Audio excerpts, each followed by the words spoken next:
State Senator Dora Drake for a lively debate on the state of education, policy, and politics for the black community. Then as soon as the polls close at 8 p.m., Dr. Ken Harris will be joined by 620 WTMJ's John McCure for election night coverage until 11 p.m. Again, stay up to date on everything you need to know when it comes to the election by tuning into the award-winning 1017 The Truth on Election Day from 7 a.m. to 11 p.m. Milwaukee Black Talk. You're listening to the new 1017 The Truth, founded in partnership with Associated Bank. Your money works here. 1017 FM, 1510 AM, WGKB Waukesha, and W269DL Milwaukee. A locally owned Good Karma brand station.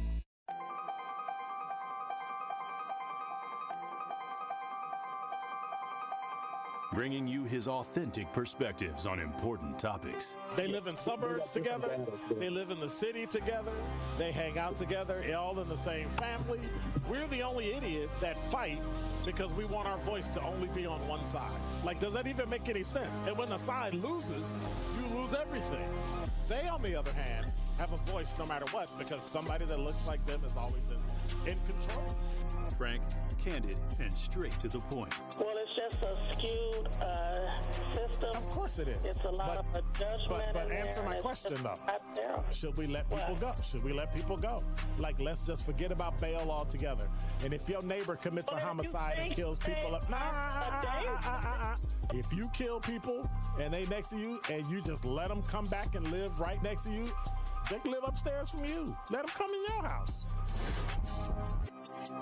Frank, candid, and straight to the point. This is the best radio show in the state of Wisconsin. Truth in the Afternoon with Dr. Ken Harris on 1017 The Truth and The Truth app. Now, he's the mayor of the city of Milwaukee. He's a young man. Give him a chance. I only complain about things that I care about. What I want you to do is pretend like I'm in St. Louis. And all I'm asking the mayor and the Common Council president and the Common Council, show me. Now, live from the American Family Insurance Studio at the Avenue in the heart of downtown Milwaukee, here is Dr. Ken Harris.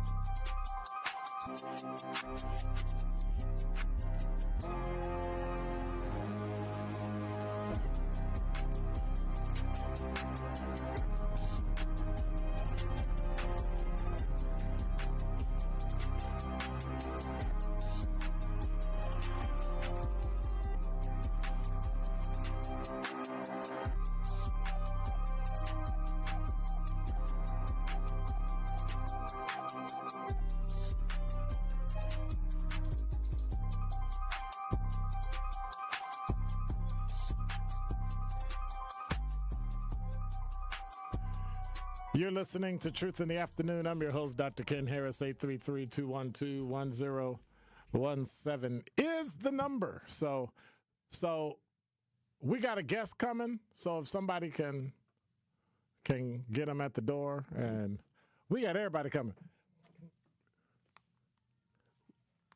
We got Truth Roundtable coming. I got my iPhone repeating everything I say. It's Friday. It's Pop-Off Friday. And you know what that means, right?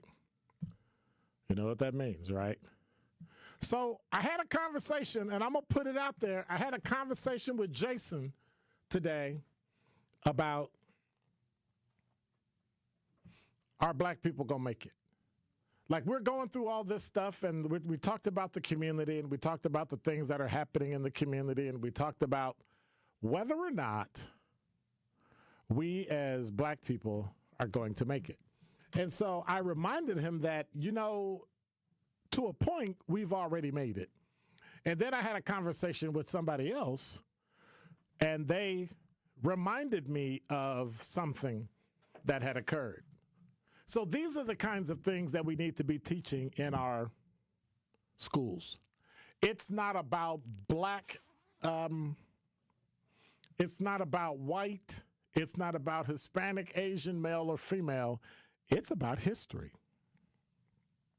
So as you know, Booker T. Washington and W.E.B. Du Bois, they knew each other, they got along with each other, but publicly they were in separate camps. One wanted us to just acquiesce and kind of wait until, you know, people roll through and, you know, do things. Both were very, very, very high on education. And so I'm not going to get into the Booker T. Washington, W.E.B. Du Bois debate per se, but there are some things that Booker T. Washington did that have been overshadowed by Du Bois and his being the first black PhD from Harvard. The books he wrote, even though Booker T. Washington wrote some great books, Frederick Douglass wrote some great books, W.E.B. Du Bois wrote some great books. But what I want to do, and I guess it's probably some research I need to do, is start to compare the things that they talked about then and what's going on now. But when we talk about the black connection to the Jewish community, we need to start to understand that this connection didn't just start in the 60s or the 70s or civil rights. There was a partnership that happened in the early 20th century between Booker T. Washington, who was born in slavery, founded Tuskegee Institute, right, down in Alabama, a school for teachers that became a historically black college or university, and then there's Julius Rosenwald. Do you know who Julius Rosenwald is? You have no idea because we don't teach this in school. Julius Rosenwald was the son of Jewish immigrants. And you know what he was the president of? You heard of this company called Sears, Roebuck and Company? You never heard of Sears? Oh, my God. We're in trouble. I heard of Sears. I didn't know about the Robust Company. The name of the company is Sears, Roebuck and Company, but we just know it as Sears. Yeah. Right? Which he helped turn into the largest American retailer. Did you know that the two of them led the partnership to construct schools in 15 southern and border states? But we don't teach that. Known as the Rosenwald schools, the schools were designed by Tuskegee architects and were intended to be a statement of equality for, you ready? All children. They were also a focal point of community identity and aspiration. So if you think you can do something, here we're talking about a black man who started an institute to train teachers, and that architects from that school designed and they built schools intended to be a statement for equality for all children. And they became the focal point of community identity and aspiration. So when we talk about raising black kids, public schools are not the only place. I think it's time we either make public schools do what they're supposed to do and remove the union influence out of it, or we do what Booker T. Washington and Julius Rosenwald did. The Rosenwald schools, you ready, are considered to have been a major factor in narrowing the racial education gap in the South between World War I and World War II. That's why we had so many black people inventing so many things after slavery. They also helped to create a new, you ready, black, you got it, middle class in the South, and were a meaningful force in the civil rights movement. So when we're talking about those people we're starting to hear about, the Medgar Evers of the world and his ilk back in the 60s, predating them was this partnership between Washington and Rosenwald. It's considered one of the first public-private partnerships between local communities, donors, and the state. You think if we could get that done in Alabama, we could get it done in Wisconsin, Illinois, Michigan, Iowa? We know we can get it done in Ohio, Indiana, Missouri, Minnesota.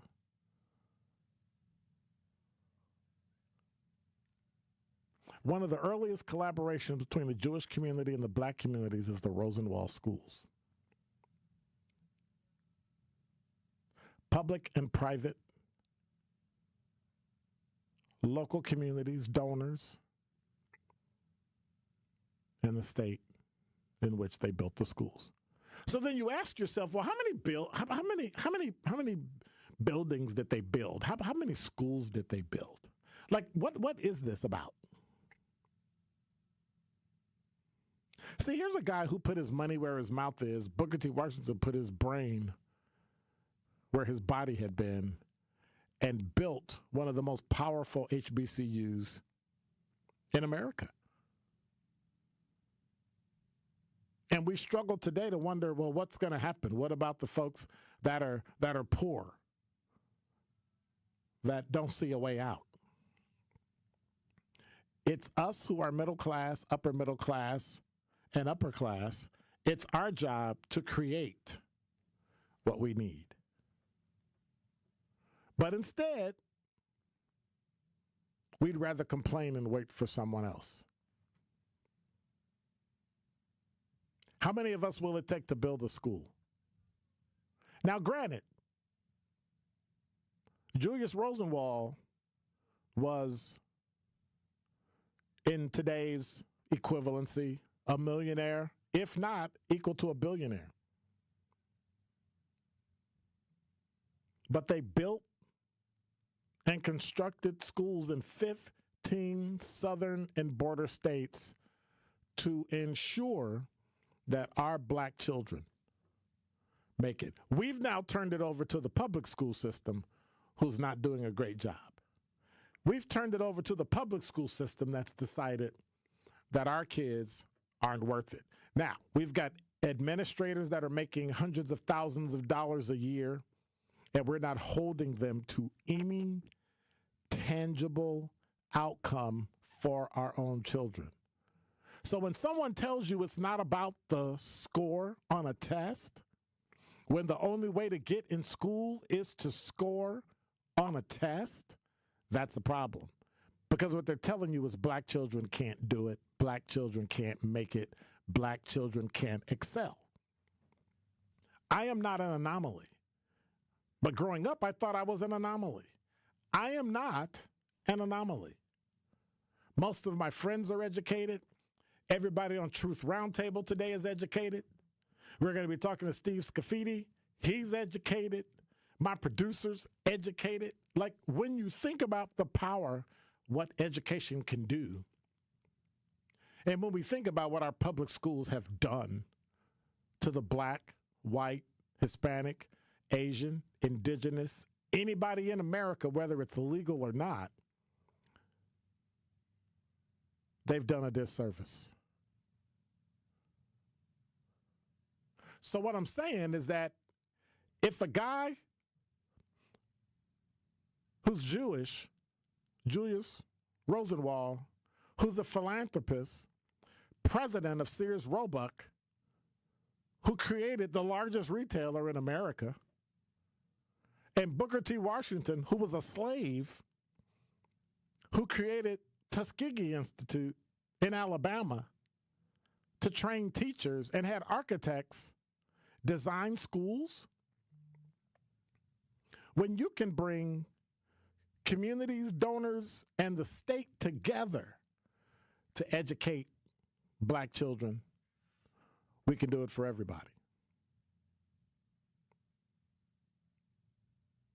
I say this to say this. That was kind of redundant, wasn't it? You ready, Jason?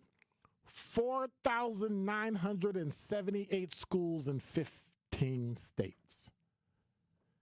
That's what two people did. Imagine what an entire Milwaukee community could do if they decided to build schools with outcomes that educate our children. Imagine what that would look like. So when someone asks you the question, can we educate our children?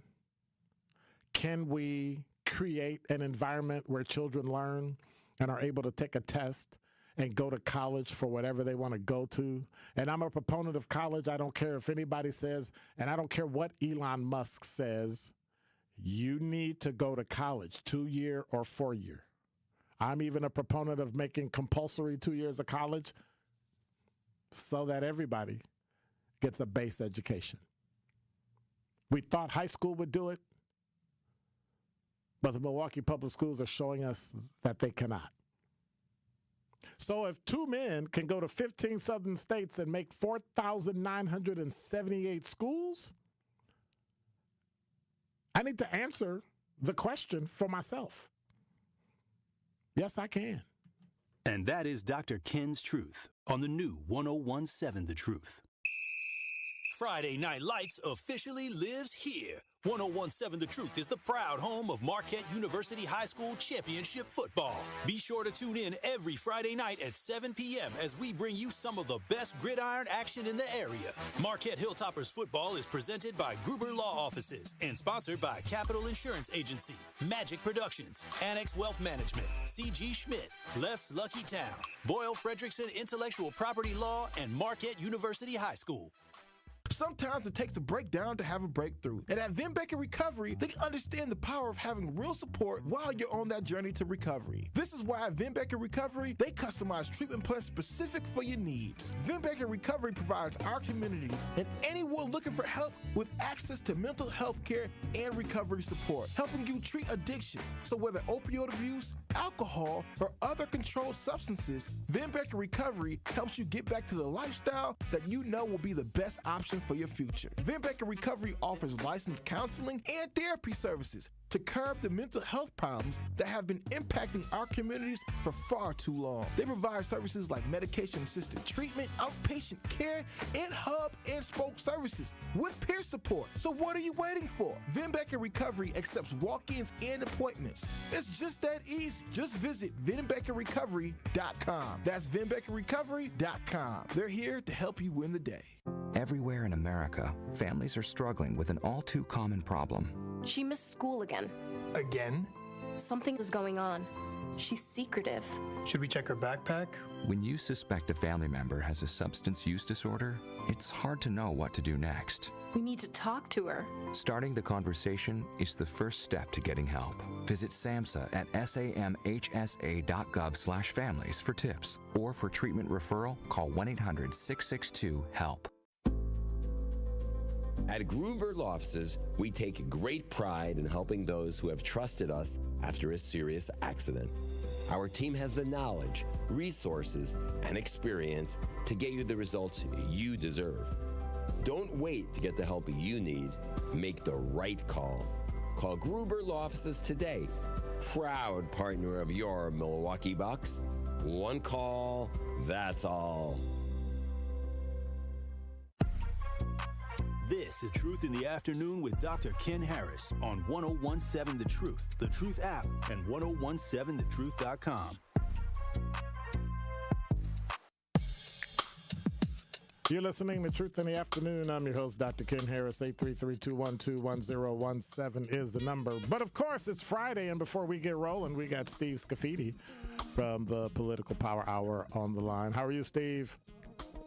I'm good. I always look forward to this because it's the last thing I do for work in the week. So I always enjoy the conversation. Oh, so I need to have you on Monday so you work harder? So I can always work harder, Dr. Ken. You know this. Yes, that is very true. And on Election Day, are you even going home? I am going home so I work my show on Election Day from 9 to 10, then I'm doing some other stuff during the day, and then I'm working the 11 p.m. to 5 a.m. shift, covering everything because a lot of stuff's going to be happening. I'm taking a short nap. My lovely wife is going to pick me up, take me home for a short nap for a couple hours, and then I'm doing a 2-hour bonus show at 9 to 11. So a lot of hours in a short amount of time, but there's going to be a lot of stuff to talk about. So when me and John roll out the door, you going to roll in and just keep going? Yes. Wow. Yeah. Wow. A lot of coffee, probably some pizza in there, you know. That's pretty confusing. But I think what's more confusing is same-day voting. Like, some people don't know, like, what that'll entail or what they need to bring. It's pretty simple when you want to vote the same day. All you have to do is bring something that's official, like a lease or a bill from where you live that shows your address. If you don't have a driver license or ID card that shows it, and you can vote. Yeah, it is pretty simple. Your name and where you live, and it has to be, it can be unofficial. It doesn't have to be the driver's license, which is right. Most people probably, 90% have, but not everybody. Yep. So as long as it has your name and your address and that is up to date, you're good to go. But I don't understand why it's confusing. Is it that people don't listen? Like, we've literally been talking about this for a year. Yeah, I mean, some of that. But I think people hear ID a lot, and they're thinking, okay, so do I have to have this government-issued ID? And I think that's sort of the confusion. But, look, I've worked at a lot of polling places throughout the years. I've been observing polling places, both as a candidate and just as somebody who was interested in that. And that's always available to people. There's a process you have to follow. But it is not difficult to vote. And I always sort of I listen to people say it's so complicated. It's not complicated. Set aside some time. Do it on a day you're not busy. And with the significant change in how we vote now, we have early voting in person. You can mail in ballots. It's not hard to vote. And if you actually care about voting, you should invest the time. We spend all our time on doing a lot of other things that probably are way more complicated than voting. The other confusing thing is referendums. Like when I read it, it kind of doesn't make any sense. Like, why can't they write those things in lay terms? Like, what is that? As someone who signed, I was a mayor for 5 years and a common council president for an equal number of years. There is something called official speak or certainly governmental speak, and some of it's tradition. Some of it is a legal requirement to be as clear as possible. Right. Although you give me a document that says whereas 50 times, I don't know that's making anything clear. I don't even think it's necessary anymore. So a lot of that's the tradition part of it. But there's a couple things going on here. One is the official document language is certainly different than what you and I speak every day. But also it has to be clear. But some of it, and this is where the politics comes in, I think there's an effort sometimes by some lawmakers to sort of stir the pots, make things more complicated than they have to be. And in the case of the referendum we're talking about, or the actual amendment we're talking about in this race, it's one word that's changing. It's just changing from every to only one word. Right, one word. So we'll see if people can figure it out. And really, what it does is it makes sure that if you have to be a U.S. citizen in Wisconsin to vote. That's pretty much it. Yeah, the change in the word really, I mean, if you want to look at just the nuts and bolts of it, it allows only non-legal citizens to vote in every election. Because I think the language now basically says the bigger races, this now includes language or would impact elections that are city, village, township, and school board elections. So it's sort of in that one word, it refines that a little bit. That being said, here's my take on it. I don't believe this stuff should be done this way. It should be done by the legislature. They can write these laws to do it in a much simpler way. And this all has to do with the battles between the parties and who has power and who doesn't have power. These things should be clarified there. You should get agreement between both sides, and that's how we should move forward. This idea that we're going to constantly change the Constitution every time we have an election now seems rather silly to me. Yeah. Oh, well. Well, then, I hate to ask the question before I go, but why should we even bother to vote? Why should we bother to vote? Yeah. I mean, you got to go through all this confusion, registering, all this stuff. And I get the registration piece, and I get the referendums that actually could be written better, but people are asking, why should they vote? I guess for me, this is the way I vote in every election. I don't care how small it is, and I have for, 30 or 40 years. I think the reason I would give to people is if you want to have a say in what happens in your country, and I know a lot of people say, well, yeah, I'm not getting a say, but think of it not just as yourself, but as the group that you are voting with. And not that everyone should vote the same, and I'm not saying that. But at some point, there is a group of people that will elect not only the presidents, but the U.S. Senator for Wisconsin, and in many communities, many districts across the state, you'll elect the representative you have in the state of Wisconsin. So I believe 30% of the people don't vote in presidential elections for anything other than president. Wow. They're actually leaving everything else blank. That actually has, I would argue, even greater impact on their lives every day, including the taxes that you pay. So they're not even checking the box like all Republican or all Democrat, they're just voting for president and then they're rolling out? Yep, they're checking the box. In this case, it would be there's a lot of candidates that have no business being in the race, but obviously Kamala Harris or Donald Trump. And then they walk out of the polling, they put their ballot in, and they're done. Wow. The argument that's usually made is they don't know enough about those races. Well, sometimes you got to do your homework. Well, if you're in Wisconsin and you don't know about Tammy Baldwin and Eric Hovde, you must live under a rock. Or not have a TV. That's true. or radio or cell phone or internet or anything. So, yeah. Well, thank you, Steve Scafidi. You can check him out on our sister station, 620 WTMJ, Monday through Friday on Political Power Hour. Make sure you're there Wednesday morning because he's going to be on 2 hours on a special. And so, one of my questions with my Truth Roundtable today is what's going to happen when Trump loses and what's going to happen when Kamala Harris loses. So I guess you'll let us know. I will let you know. I don't think we're going to know everything by Wednesday morning, but we'll know something. So I look forward to the conversation regardless. All right. Well, thank you much. I appreciate it. I'll talk to you next week. Have a good weekend, Dr. Ken. All right. Yep. Take care. Don't touch that dial. More of Truth in the Afternoon with Dr. Ken Harrison is next on 1017 The Truth, The Truth app, and 1017thetruth.com. This is Barack Obama. Wisconsin jobs, affordable health care and medication, personal freedoms. That's what Democrats are fighting for. And that's what my friend Tammy Baldwin is fighting for. She's working to protect Social Security and Medicare and defend a woman's right to choose. And she knows how to make a difference. Just look at the Affordable Care Act. Tammy wrote the provision that allowed children to stay on their parents' health care plan until they're 26, because she knows firsthand how important those protections are for Wisconsin families. If extreme Republicans get their way, they'll overturn the Affordable Care Act and strip away coverage for millions of people. We can't let that happen, Wisconsin. Tammy Baldwin is in a tough race this year, and she needs our help. So tell your friends and family that we need Tammy Baldwin in the Senate. Go to iwillvote.com and make a plan today. I'm Tammy Baldwin, running for Senate, and I approve this message. Paid for by Tammy Baldwin for Senate.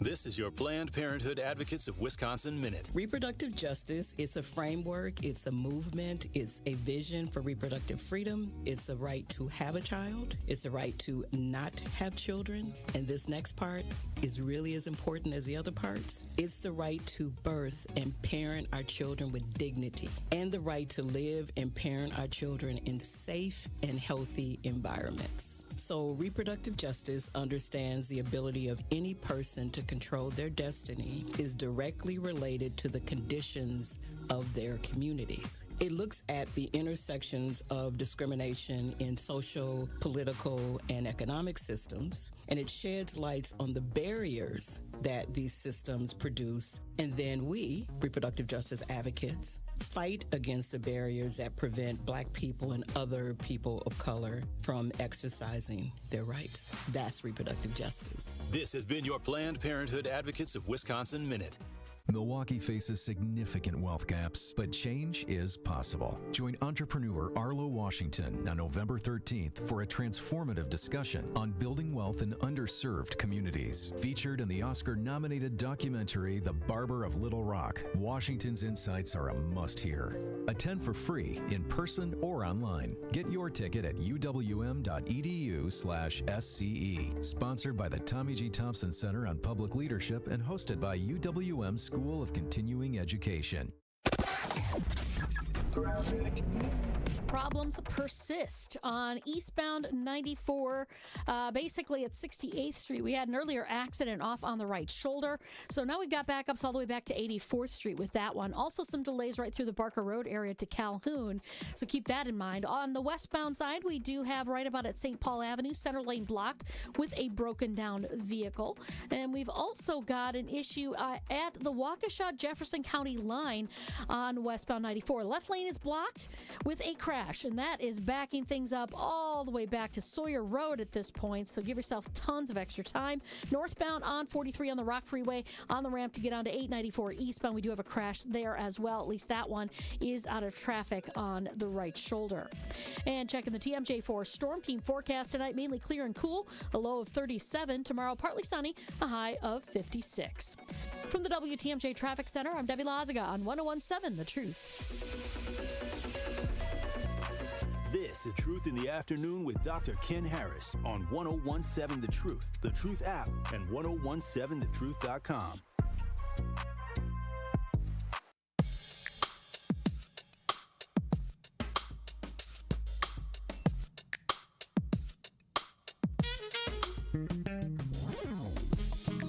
You're listening to Truth in the Afternoon. I'm your host, Dr. Ken Harris. Truth Roundtable. Nolita Franz is here to harass me this week, along with Linnell Ramey, who's here to harass me this week. Absolutely. Here you go. Tony Smith said, bump y'all, I'm out. I'm staying in Arizona. He decided that he had better things to do than to hang out with us. So, he got there the day I left. Did he? So I was like, dude, what we doing? He ain't wrong. You I'm sure the weather is. But he was in the East Valley. I was in the West Valley. So I was like, I don't know what that is. Well, that's that. That's that good. All of Phoenix, common folk. all of Phoenix is in a valley, and so Phoenix is in the middle, and then you have the West Valley like Scottsdale, Chandler, and all that. And then you have the East Valley, and then you have the West Valley, which is like Avondale, Glendale, all that. That's where the entertainment district and where the Arizona Cardinals play. Okay. But it is indeed a valley because you are surrounded by mountains, and when a sandstorm comes through, dude, you're reminded you're in a valley. What is happening in Milwaukee? Can anybody tell me? I know. First of all, are we tired of elections? I'm tired of the nonsense. Certainly the ads. I'm tired of the nonsense. Certainly the lies. It's gotten so ugly. Don't get me wrong. Elections have never been super, this is terrible. Friendly by any stretch of the imagination. Yeah. But it has gotten just so. When you think it can't get any sort of. Right. But you know what's funny? They got the scorecard now for voting, like the commercials. Have you heard that? No. I have a perfect score for voting. Oh, now that they're talking about people can check your voting history and see how often and how many elections you voted in. It's very interesting that they're calling that out. And I wonder why right now. Why now? Go. Because those that don't vote, that's who we're going to blame for the loss. Yeah.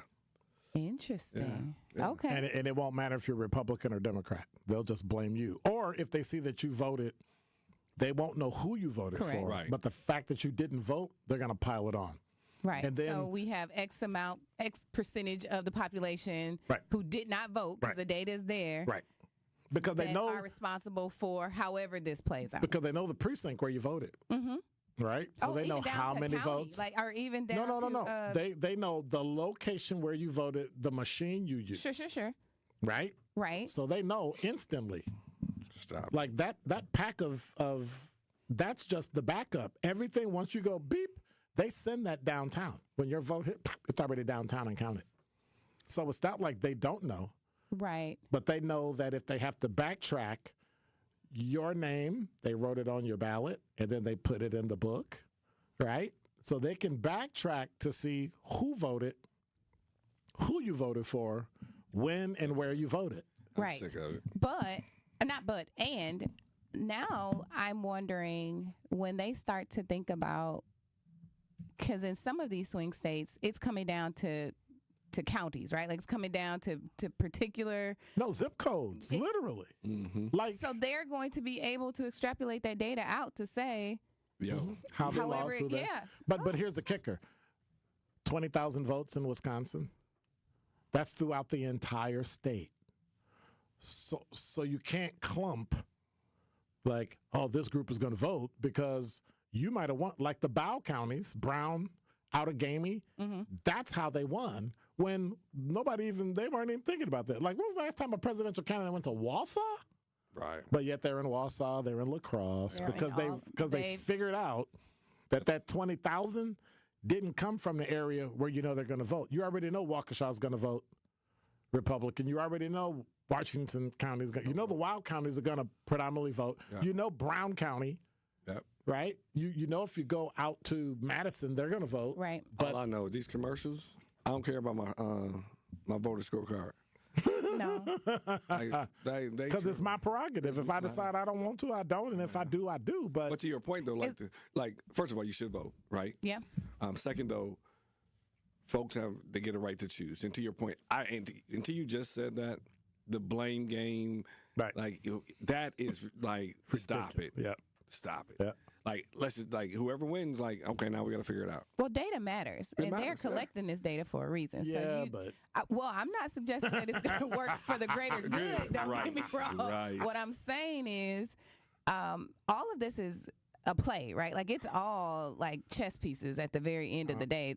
Because what they're trying to do is say, to your point, we know that this county does, this county doesn't.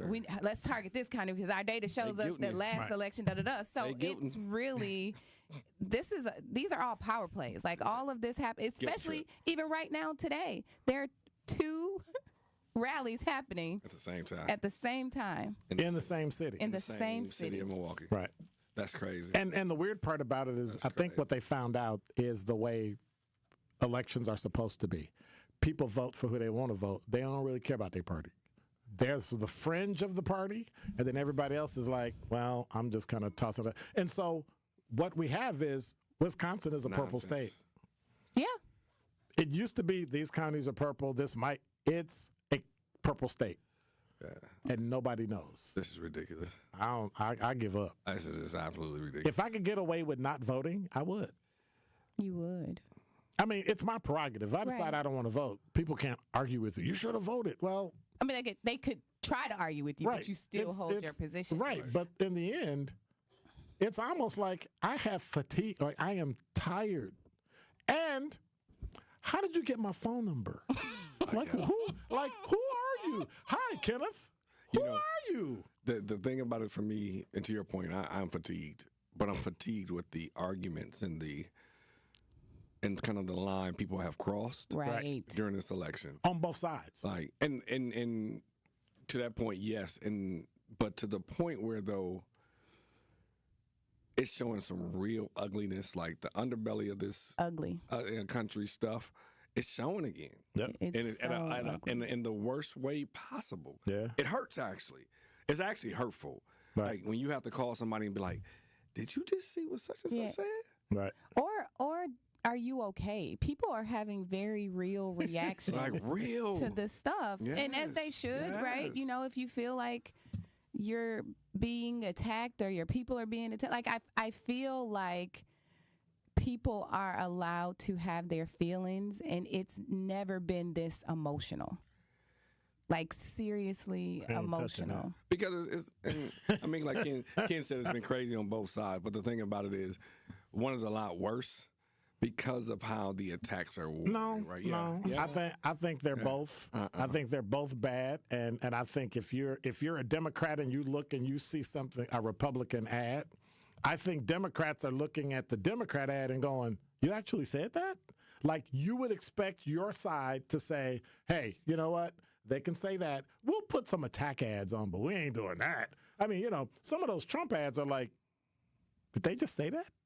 But then the flip side is, I'll listen to a Democrat ad and I go, did they just say that? I haven't heard they have both gotten so to the wrong radio stupid. Station, maybe. They've both gotten so stupid. I listen to what serves my interest, but well, I mean, doesn't everybody? Right. But we've gotten so stupid. So I'm unfamiliar. That now, I'm thinking so. Whoever wins, I'm fearful. But would you say that I'm not. It is? Would you say that? Don't shake your head no and then not say it. I was in the middle of my question. You know you're on YouTube. I was in the middle of my question. I'll get to my no in a second, but I was in the middle of my question. But do you believe that it's just sort of this one group is being reactionary to the other? No. Like how do you continue to stay above the fray, if you will, when Neither of them have. So right. Here's my point. Let's say, for all intents and purposes, one group was attempting to stay above the fray. We're not gonna. When they go low, we go high. All the things. Right. And ad after ad and rally after rally, you are being degraded. You are being talked but for how long? Like, why is the expectation and the double standard is one should do this while the other does that? But there isn't. It's gone on both sides. That's the problem. I don't know. It's literally gone. Like, I'm hearing ads and I'm going, well, like, what? Wait. Like, I literally know that you edited it to make it say what you wanted it to say. You're talking about both ads on both sides. I've listened to them. Cherry picking of specific statements. Yes, or taking part of a statement and then cutting it off to make it sound like you said this, when in fact, if you had listened to it, it said something different. So there could be more context in those snippets. It's not more context. It changed what you said. Context. It provides context to what the snippet is. Okay. So here's my thought with that. First of all, a lot of money is being spent. Too much. No, that's why that's too low. A lot of money is being spent on these ads, and each one, and you can see some of them vary just slightly, right? Like one, they're saying the same things, but in a different way, because they're all targeting a particular group of people to solicit their message to. So back to one thing. I mean, I know Dr. Ken says he's heard both sides, but what I've heard is one saying fact check wrong, fact check wrong, fact check wrong. And then the other side, to your point, taking things and cutting them up to sound a certain way, right? And not only that, but I hear, like, we're at the point where you're not even hearing policies. Mm-hmm. Like, you're hearing one party talk about policies. Look at what he said. Look at what she said. Look at what he said. That's all you're hearing. Well, I'm hearing policies like, this is what I will do. This is what I want to do. Will not raise taxes on this. I do this to help do this. Yeah. Go after people, price God, and like having those conversations. But then the other side, making derogatory terms towards people's pronouns. You know, making statements about, and but it's sad. To your point, I am fatigued mentally and emotionally because the fights that are occurring. Yeah, but you have to admit you may not have heard it, but it is on both sides. I will say this: I haven't heard it, but then again, to Nolia's point, I listen to what I listen to, right? Right. So I may not have heard, quote unquote, what's on X radio. And so your social media feeds you what you watch, what you listen to, what you read. The problem is I delete a lot of stuff too. And the problem is, and watch this: we're deleting stuff that we agree with. And it's like, okay, that's enough. Yeah. Like, okay, stop. I feel like wherever you align, people, vote. Your vote is your voice. So it's not to sit here and tell people that's their right. That's their opportunity to go into that booth and make their voices heard, their choices heard, present their choice.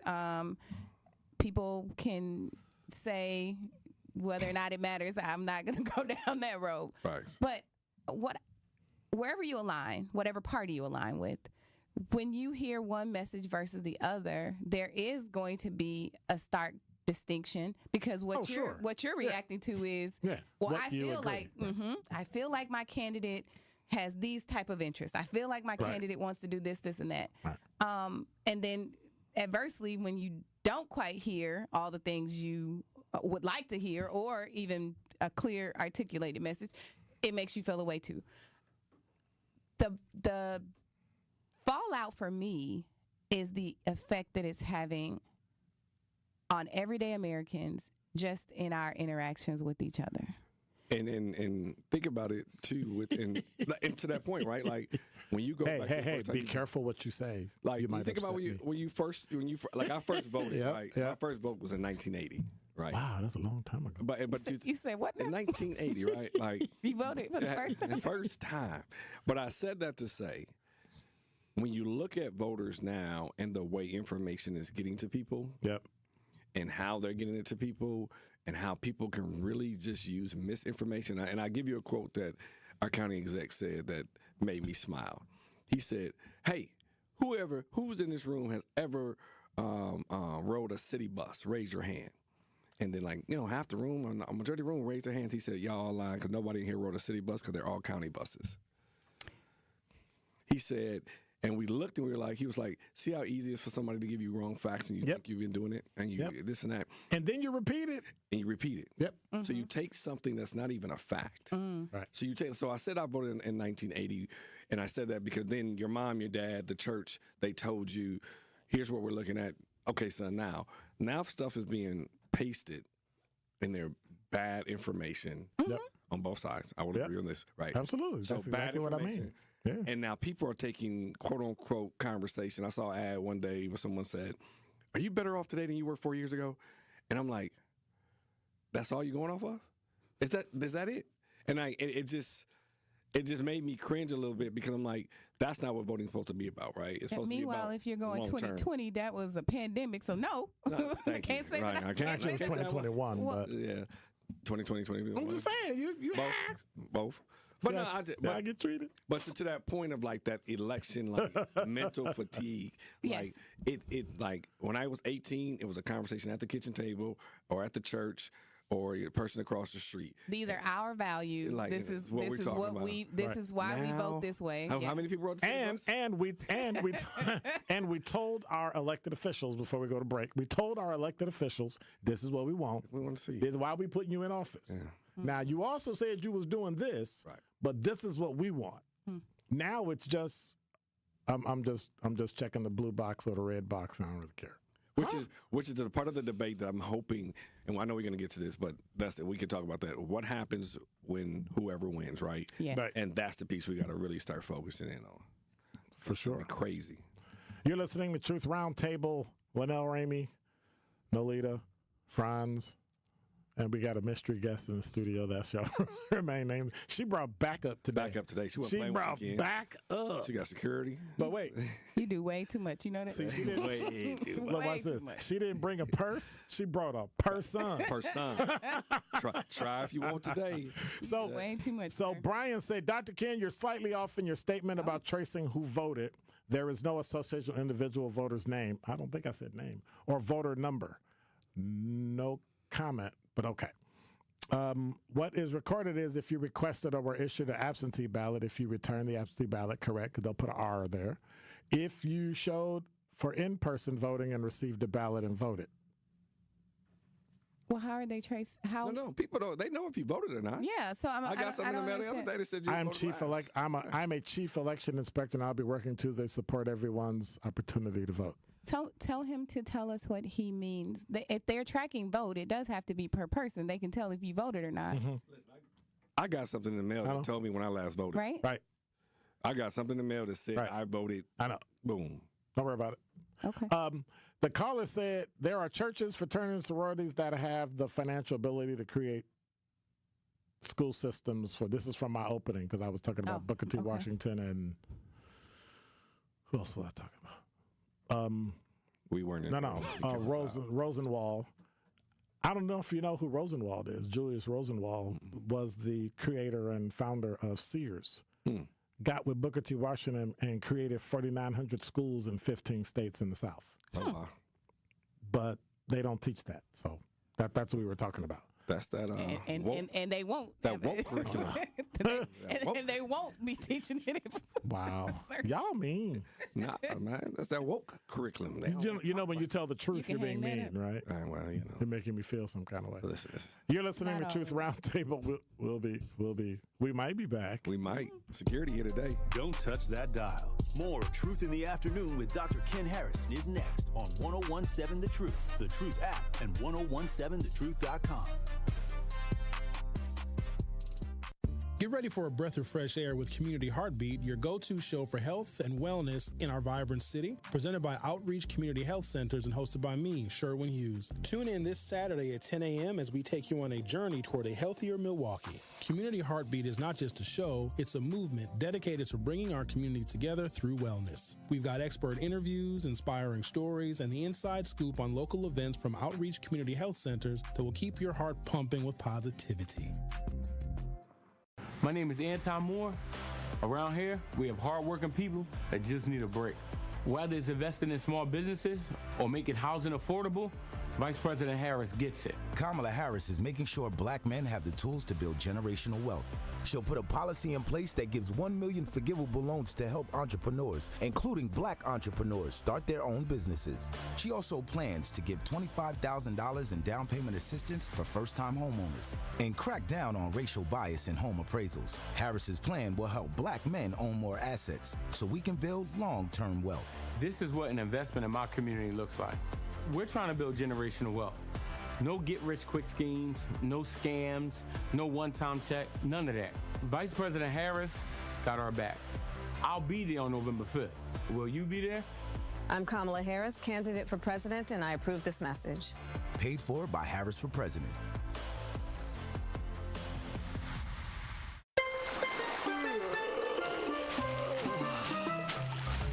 Your drink, sir? This virtual vacation is brought to you by Milwaukee Mitchell International Airport.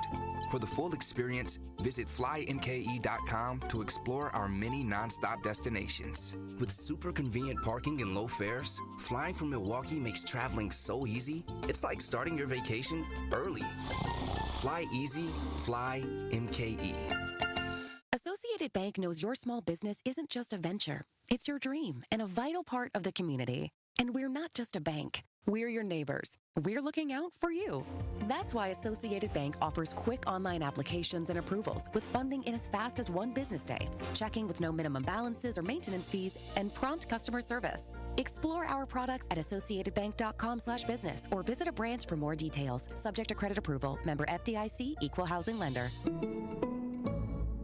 Milwaukee Health Services Incorporated is celebrating 35 years of serving all income and medically underserved populations of Milwaukee's metropolitan area. MHSI is a one-stop shop that provides medical, radiology, dental, pediatric, behavioral health, pharmacies with affordable medications, and more. Also, MHSI's new family medicine residency program, located at the Isaac Cogg's Heritage Health Center, has brought 28 family doctors to our area, which is significantly impacted by healthcare workforce shortages. Become a new patient today. To schedule an appointment, call 414-372-8080. Your health is their business. This is Truth in the Afternoon with Dr. Ken Harris on 1017 The Truth app, and 1017thetruth.com.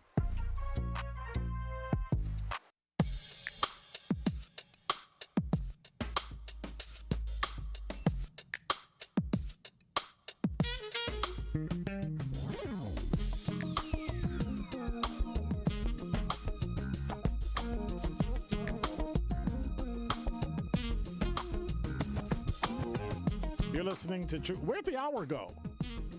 I think Nolita was hollering at me, and that's where the hour went. Hey, she got security, fam. Like times. She ain't worried. You're listening to Truth Roundtable. Nolita Franz and Linnell Ramey in the building. I was on BBC America this afternoon.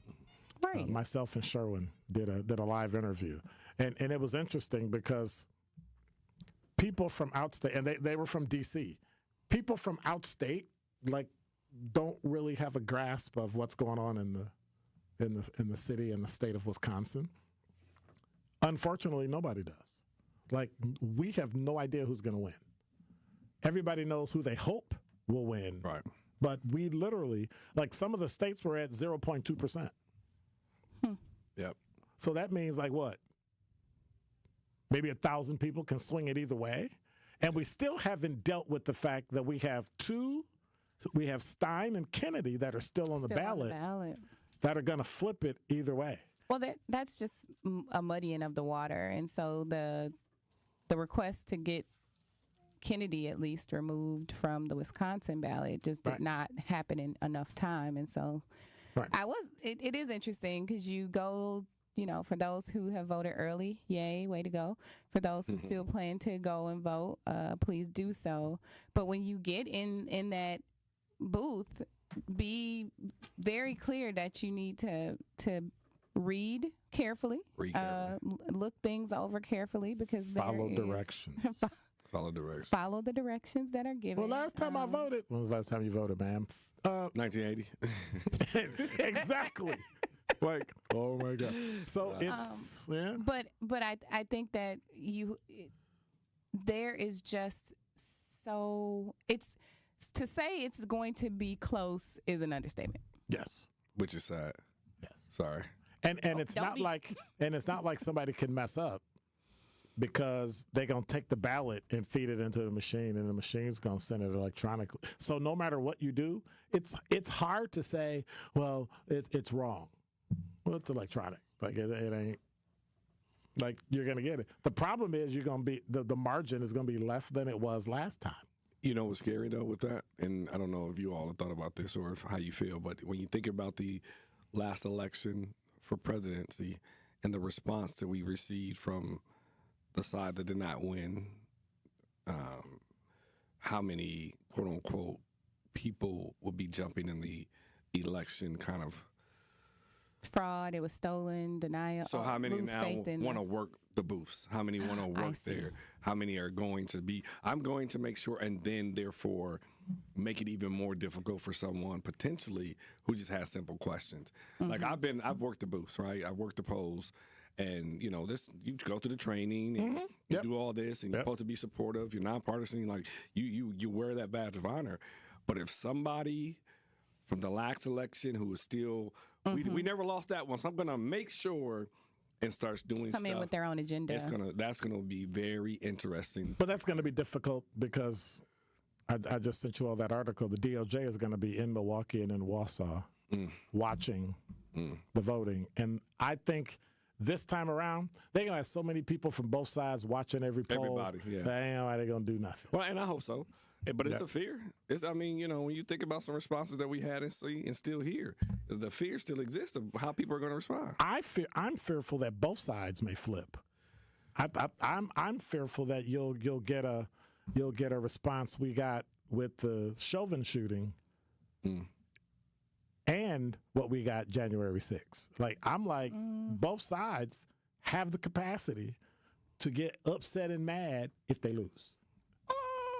Yes, because they've shown it. They've done it. They've literally done it. Not as like January 6th. Burn down stuff versus breaking in. Listen, it's the cop in me. I equate both of them against the law. That's for me. At some point, you need to step up. You were wrong, and pay the piper. But when you're burning down buildings, come on now. You know, I'm just saying. I think that there would. You got 10 seconds, by the way. Be a transition. There could. One side would disagree. Say, like, it'll be a peaceful transition. I disagree completely. You're listening to Truth in the After. She gonna holler at me. I know she had that look. That's the same look you had when you were coming here. I agree with you, Nolita. Thank you. Anybody ask you? Wait a minute. That's 3 against 1. Let me go somewhere. We need to go to break because I'm fearful for my life. I am fearful now. Do not have the FAA coming up here, brother. Like, please. No. He's fine, y'all. He is fine. Let me turn my phone on and record this. Hey, y'all need to. Where's my body cam? He has not been harmed at all. Where's my body cam when I need it? You're listening to Truth Roundtable. We'll be right back. It's College Month on the award-winning 101.7 The Truth, and we want to help your young scholars get those free scholarship dollars. All month long, we will be highlighting local universities who offer full tuition scholarships and local organizations who help students find thousands of dollars in scholarships each year. So be sure to tune into 101.7 The Truth's College Month so you can learn how your scholar can get those scholarship dollars. College Month on The Truth is sponsored by Educators Credit Union and Concordia University, Wisconsin. It started with a prediction. Go out there and play basketball and win. And how many games? 6. It became the culture. Chance of Bucks in 6. Being a Bucks fan means you live and breathe Bucks in 6. Brandon Jennings created the prophecy. Tune into Behind the Bucks, the story of Brandon Jennings on the Bucks Plus audio network. Behind the Bucks is presented by Gallagher, your trusted insurance broker and HR and benefits consultant. Available now on Bucks.com/plus, the Bucks app, and streaming wherever you get your podcasts. That's for the culture. So you hear about this Project 2025? Yeah, man. And if the part I read is like the other 900 pages, we're in real trouble. What's it say? They want to make it harder to vote, cut Social Security and Medicare, and even go after small businesses. They're coming after my business. Afraid so. Plan is to take money from businesses like yours to give rich folks more tax breaks. No. So y'all gonna use your power and vote. Of course. And vote like our lives depend on it. Paid for by NAACP. Sybaris Pool Suites. Romantic, luxurious, affordable. A place where romance touches paradise and the memories of a lifetime are made. Sybaris offers a variety of room styles, including the exquisite Chalet Suite, which spans 3 levels and features your own private swimming pool with cascading waterfall, soothing whirlpool tub, a cozy fireplace, and much more to make your stay unforgettable. They are located in Mequon, just north of Milwaukee. Take a virtual tour at Sybaris.com. Teachers are dynamic leaders, shaping a new generation. They bring a variety of perspectives from diverse backgrounds, innovating how they teach to prepare students for our fast-changing world. Achieving this takes skill and expertise. They're tireless explorers, creatively discovering a universe of solutions, telling stories, experimenting, inspiring, mentoring, connecting cultures, and connecting with each other. Leading by example. Experience the unique joy of helping students thrive. Teaching is a journey that shapes lives. Are you ready to begin? Explore teaching at teach.org, a campaign supported by the U.S. Department of Education, Teach.org, and 1 million teachers of color. You are listening to the home of Milwaukee's realest conversations. 1017 FM, 1510 AM WGKB Waukesha and W269DL Milwaukee, a locally owned Good Karma brand station.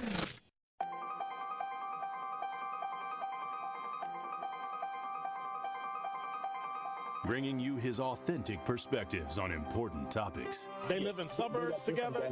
They live in the city together. They hang out together, all in the same family. We're the only idiots that fight because we want our voice to only be on one side. Like, does that even make any sense? And when the side loses, you lose everything. They, on the other hand, have a voice no matter what because somebody that looks like them is always in control.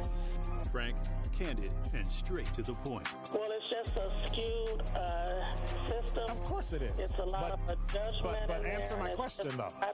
Should we let people go? Should we let people go? Like, let's just forget about bail altogether. And if your neighbor commits a homicide and kills people up, if you kill people and they next to you and you just let them come back and live right next to you, they can live upstairs from you. Let them come in your house. Frank, candid, and straight to the point. This is the best radio show in the state of Wisconsin. Truth in the Afternoon with Dr. Ken Harris on 1017 The Truth and The Truth app. Now, he's the mayor of the city of Milwaukee. He's a young man.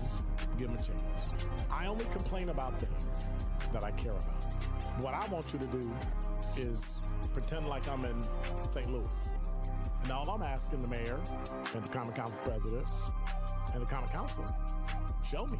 Now, live from the American Family Insurance Studio at the Avenue in the heart of downtown Milwaukee, here is Dr. Ken Harris.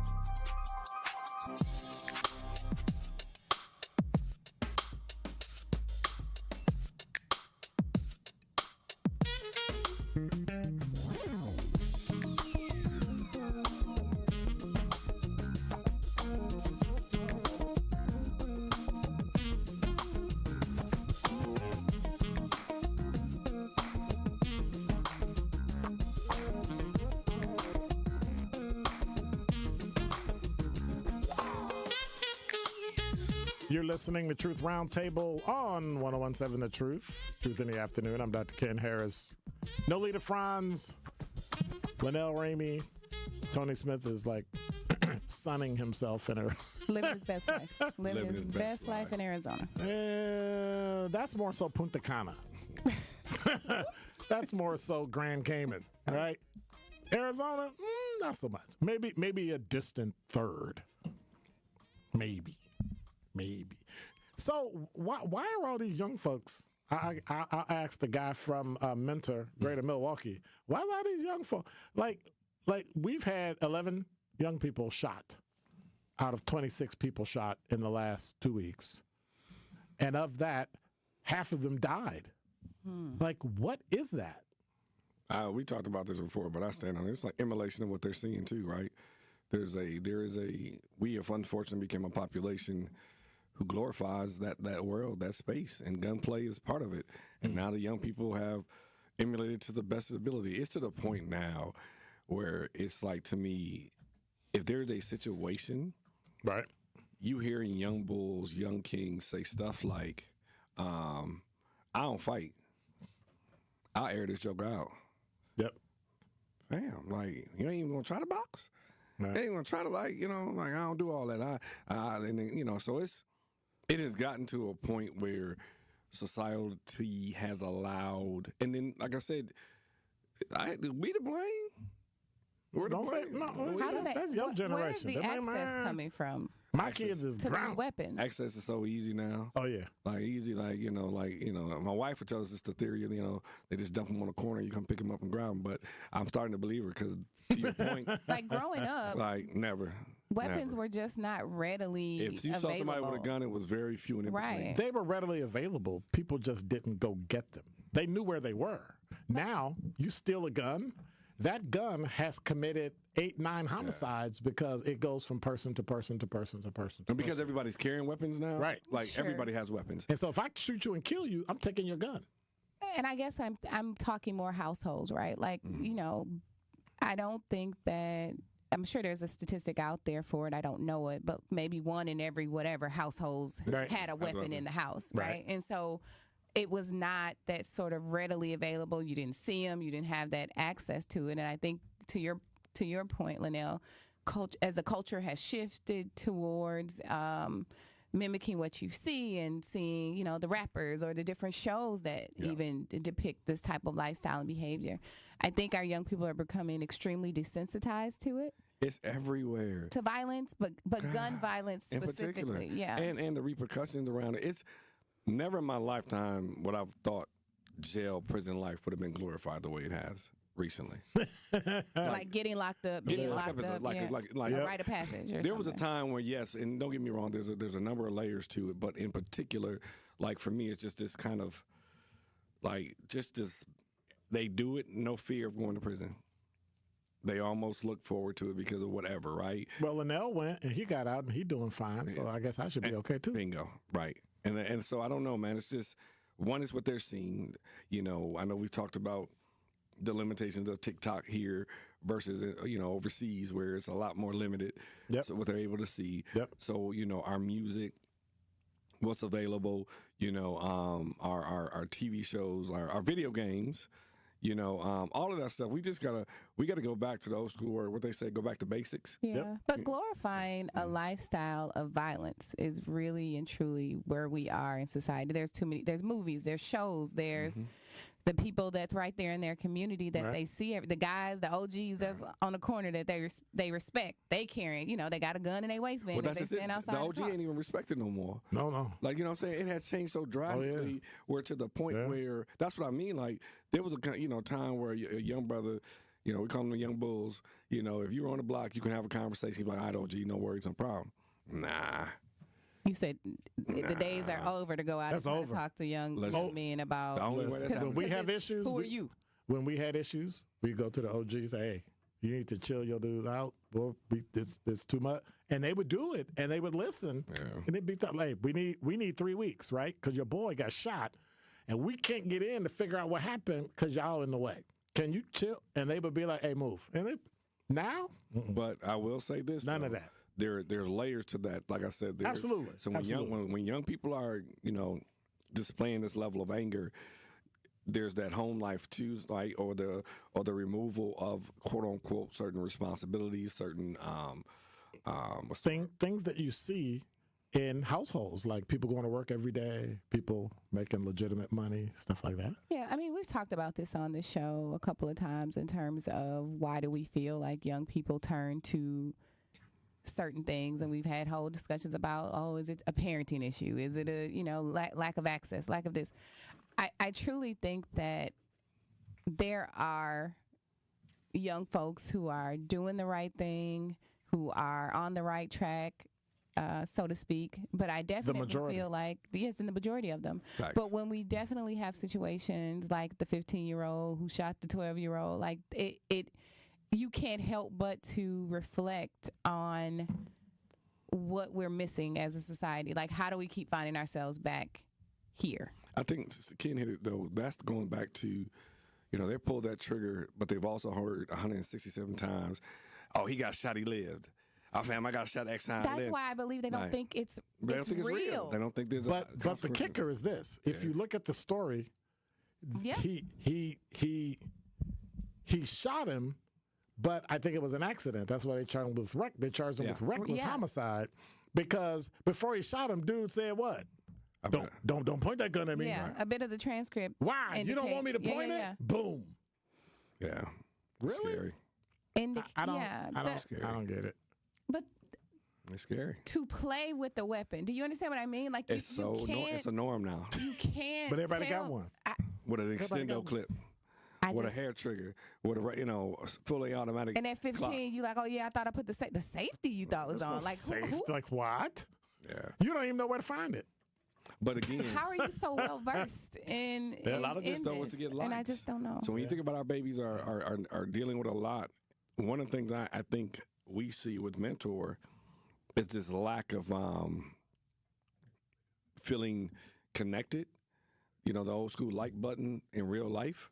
So they have to go get. Think about reckless driving. Think about one of them kids like they're driving up on the lawn at Marshall High School, or most recently when a young kid. I'd be curious to see the statistics for the reckless driving. Right, it's not young people.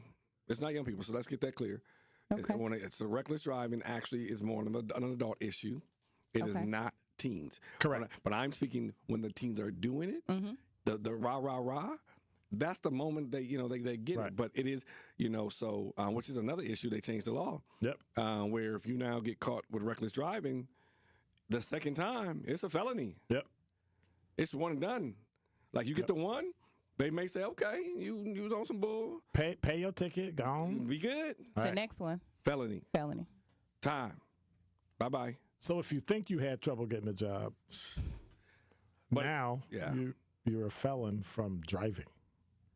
That's crazy. And you didn't kill nobody. Playing games. But what could they have done? Like, I'm not. Like, do I think it's great to give young people or people in general a felony charge? But like, why you out here? But it's not young people getting those felonies. It's not going to be them. I said people in general, but here's the thing too, and this is what we got to remember. What are we doing? So this is when we're going back to voting, right? And this is why voting becomes important, because those who make these laws are here locally, right? Yep. When people are yelling at the mayor, the chief to do something, mm-hmm. But then don't say what they want to do. Right. They're not talking to little, their cousin or their uncle who doing this driving. Somebody has to sit in the room and go, listen, enough. But because they control the law side and the law side only, guess what they're going to do? They're going to create law. If the only tool you got is a hammer, everything looks like a nail. Everything. So you use what you got. So I think when people... That's pretty good. That was a good one. I like that. I liked it. Wow. As he was got one. He said hammer. I'm using that one right there. I got one. I like that. Look at that. We did this for a year and a half. I got one. We was with you on that one. That was cool. Yeah. But no, we got to do better at being examples. We got to be better at being outlets. We got to stop, and I've said this a million times, stop talking what it used to be like. When I was the OG in the 70s, when I was this in the 80s, like, man, that's over. It's not that. This ain't that. But if you listen to what they're saying, you might get understanding on how you might handle it. They're trying to provide guidance, but I think that, and it even just goes back to how people take in information now. That's why when you see these ads, just to go back to voting for just a split second, it's these city bus versus county bus, small spurts, right? It's like they took social media and put it on TV. And so I feel like trying to have those kinds of conversations, the conversations that would make an impact for young people, you're trying to figure out how can I package that into a snippet of information to catch their attention, so that I can further the conversation. And I'll say this, it was funny. I was having a conversation with someone, and they were talking about voting. They were like 20. No, they were like 19. No, they were like 20 years old. just recently turned 20, and they said who they were going to vote for because they said they got that check during COVID. And I looked and I said, did you qualify for it? Like, what do you mean you got one? Because you was 16, 17, weren't you? I'm trying to figure it out, right? I was like, so are you speaking, like, tell me, and like, going back to fact checking, people get bombarded with stuff they see, like, no, I'm gonna get a check. Like, no. You said, you didn't even get a COVID. What do you mean? You was 17. With no job. With no job. That wasn't possible. What do you mean? But again, some stuff they heard, right? Yep. They rock with it and they roll with it. So, yeah. You're listening to Truth Roundtable. Nolita Franz, Linnell Ramey. I'm Dr. Ken Harris. Garage doors giving you a headache. Best way I know how to deal with it is to call my friends at Geis. Family owned since 1955, Geis is the trusted authority on garage doors and openers in southeastern Wisconsin. Trust me, I use them too. I got 2 brand new garage doors and I'm loving them. With brands like CHI and LiftMaster, they've done doors for every single budget and will even build custom designs to meet your exact needs. So for fast, reliable garage repair solutions, go to geisdoors.com or call 262-784-4250. Don't think twice. Call Geis. One call, that's all. Hey, Truth Nation, now's your time to be our one call, that's all 5K giveaway entry for the day. Yep, you can win $5,000 courtesy of Gruber Law Offices if you want to be included. Be caller number 5 right now. 833-212-1017. You'll be entered in to win $5,000 giveaway. And it's with the award-winning 1017 The Truth and Gruber Law Offices. Again, that's caller number 5, 833-212-1017. Remember, if you or your loved one has ever been injured in an accident, give Gruber Law Offices a call today. Visit them at gruber-law.com. That's gruber-law.com. For official contest rules, visit 1017thetruth.com. Don't touch that dial. More of Truth in the Afternoon with Dr. Ken Harrison is next on 1017 The Truth, The Truth app, and 1017thetruth.com.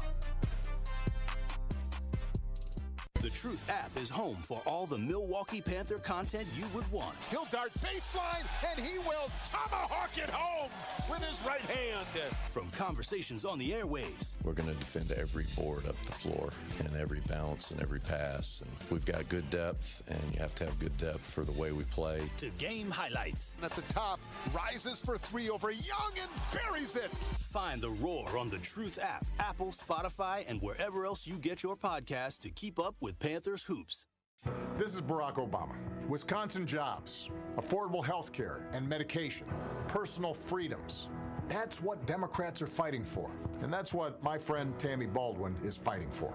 She's working to protect Social Security and Medicare and defend a woman's right to choose. And she knows how to make a difference. Just look at the Affordable Care Act. Tammy wrote the provision that allowed children to stay on their parents' health care plan until they're 26. Because she knows firsthand how important those protections are for Wisconsin families. If extreme Republicans get their way, they'll overturn the Affordable Care Act and strip away coverage for millions of people. We can't let that happen, Wisconsin. Tammy Baldwin is in a tough race this year, and she needs our help. So tell your friends and family that we need Tammy Baldwin in the Senate. Go to iwillvote.com and make a plan today. I'm Tammy Baldwin, running for Senate, and I approve this message. Paid for by Tammy Baldwin for Senate. Hi there, this is Pastor Richard D. Shaw of the St. Matthew CME Church, encouraging you to vote in this upcoming election. Your vote is your power. Every ballot counts and matters. Your vote shapes the future and can impact generations to come. Don't wait, get engaged, and get to the polls. Voting is not just your right, it's your opportunity to impact your community and inspire others. So rally your friends and family and let's create the change we want to see. Vote early or vote the day of. Just vote and be heard. Here at the new 1017 The Truth, we aim to be a staple in Milwaukee's Black community. We are committed to partnering with local organizations and supporting Black-owned businesses. We are proud to call Milwaukee our city and promise to be a positive reflection of our community. We look forward to celebrating Black culture and excellence with you every day as we make history and continue to uplift the voices in our city. Join us for the journey at the new 1017 The Truth, founded by American Family Insurance. Milwaukee, Black Talk. This is Truth in the Afternoon with Dr. Ken Harris on 1017 The Truth app, and 1017thetruth.com.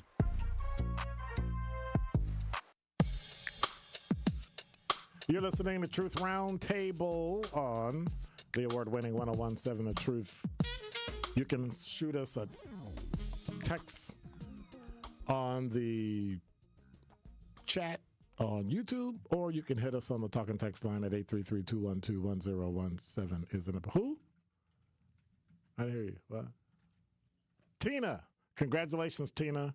She's our qualifier for the 5K giveaway.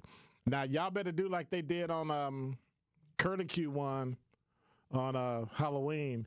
Y'all better wake up and be answering your phone. I think that only happened to me one time. We called and the person didn't answer the phone and we went to the next person. Can you imagine waking up and finding out that you just didn't win $5,000? Like, I could not, actually. I don't think I would want to know that I just missed it. Like, don't tell me. Just let me. I'll tell y'all dialed the wrong number. Y'all dialed the wrong number. Missed call. 833. Oh, it is just. Yeah. Creation Muse said both parties have decent ideas. It's just a matter of what's most important to us as individuals that tip the scale on who we vote for. So, and then they said about y'all talking about all them children when y'all was, bashing all them kids. We bashed the children? They said tough love needs to start early and remain consistent throughout adulthood, parenting, but lawfully. Kids ain't really going for the tough love. I think people underestimate, though. You might get shot. I think people underestimate the village back in the day. When I think about growing up and all that good stuff, like the village, like the neighbor, the down the street person, like that was real. Well, that was a mutual respect that you instilled in your children. Yes. You're too young. Oh. That was fear. Fear. I'm just saying. Fear. That was like, you remember that look you had when you came in? Yeah. That was that. If somebody's kids saw that when I was growing up, because you knew they were snitching. Ain't no miss and then call you by your first name. You would have got knocked around the block. Well, they put the miss on it. Yes, Mrs. Franz. No, miss don't count. No, you can't say miss in the first name. Again, when you start that slide, it kept sliding. No, that's Mrs. Franz, and that's how you address her. Like, period. Like, we're not having, like, there was even a discussion about, well, my children, I have to listen to them, and they have to, it's a child. Like, what are we doing? Yeah. No. So, maybe I might be the youngest person in this room. You say maybe? That's my bad. Okay, go ahead. That was real uncalled for, unnecessary, Linnell, just so you know. Truth always is. But that's fine. But I grew up in the South, so there was certainly... manners that were instilled in us to respect our elders. Like in school, we had to say yes, ma'am, and no, ma'am to our teachers. Like it wasn't even thought about. When I moved to Milwaukee and we're in class, and I'm like, the teacher said something like, yes, ma'am. Everyone in my classroom turned and looked at me and was like, why did you say that to her? I'm gonna tell you, like that's not a thing. So anymore. No. So when I say not even close. Respect. It was, I respected my neighbor. Like, that was Miss Katie. You know what I mean? Like, that was Miss Pruitt. So, of course, I would say it was inherent because she was my elder. That stuff is gone away. But that you don't really know what you're talking about. It's a baby. Yeah. So, speaking of that, wow. We're going to get on the topic of men. So... She's looking smiling. Look at that smile. Like, let's go. Good, because I got a lot to say. I'm just kidding. I'm joking. HBCUs have 25% men. Yeah. 25%. That's interesting. It used to be 36% back in the day when we was trying to go. Now it's down to 25%. There was an article in blackenterprise.com that talked about how how one guy said, well, when he went to class, he's a black male. He's the only black male in his class. Everybody else is female. Lucky him. Wow. Lucky him. And that's what I was thinking, but I didn't say it. And when you think about schools in the South that are HBCUs that are predominantly women, and we're not talking the anomalies like Morehouse, All Men, and Spelman. We're talking about schools that have, black and white men and women going to school, and the guys are non-existent. But yet we've got people like Elon Musk saying, oh, you don't need to go to college. You're only trying to line people up to do the jobs that you need them to do for AI and all that other stuff. But they're never going to have the job working next to Elon Musk if they don't have that PhD in engineering. So it's been, and I'm so glad you brought this topic up, but we had this big discussion. There was and it was almost like a either or, right? Not and Correct. both, right? Correct. Like this push for simply, quote unquote, trades, right? Mm-hmm. Crazy. And like, so in particular, young black men were being pushed, and like young black and Latino men being pushed into that space out of this, well, because everybody say college is not for everybody. This is correct. But teach them so they can have an option. Yeah. Because to your point, Elon Musk will say, no, come on, I'll hire you. Right. When it looks sweet when you start. Yep. And then you still But that's the only job you can do. Correct. So when you're 19 and you're making, let's say, because sometimes they see a number to be like $23 an hour, $26 an hour at 19. Oh, that's good money at the now. But then when you're making the same amount, when you're 39, right, and you're like, man, I'm at 25. Or with incremental raises of 25 cents per whatever. Like, you know what I mean? Like, by the time you are 30, if you keep that job, you will be at $22 an hour. Oh, now so you at 29. We had this discussion. I got a really good buddy, Josh, who just left Milwaukee, moved to North Carolina, but he works in the trades. He's actually an advocate for trades. And we talked about we have to balance, like, giving information that says, hey, trades is actually still going to school. You're still going to be in school. That's an associate's degree. Right. Mm-hmm. Yes. So it's fine that you may not want to say go 4 years and you get to be a plumber. I'm not saying don't do that. But in my mind, you want to get your be a trade, do trades, be a plumber, but then get your bachelor's in business and then run your own business. Yep. Like, use your entire brain. Like, and we got to start having those narratives. Now, if you just land on being a plumber and that's what you like, so be it. I'm not saying you still can't open your own business because you can. I'm just simply saying there's these narratives. And to your point with Elon Musk, like the things he's on right now, I need people really to open their eyes and understand kind of how he's moving with 190 billion, whatever he owns. I don't even, Lord Jesus. The fact that all of his technologies are looking future forward in a way that will be replacing the job in which he might hire you for would be the same job that eventually, if he feels like, if the technology, if he has the ability to create the technology for, would then put you out of a job. Like it's the same.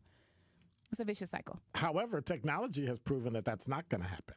Really? So we have, for instance, let's use McDonald's, right? You got the menu thing where you can just go in and order, right? And you would think that you would replace a cashier. But what's happening is that they don't have enough workers, period.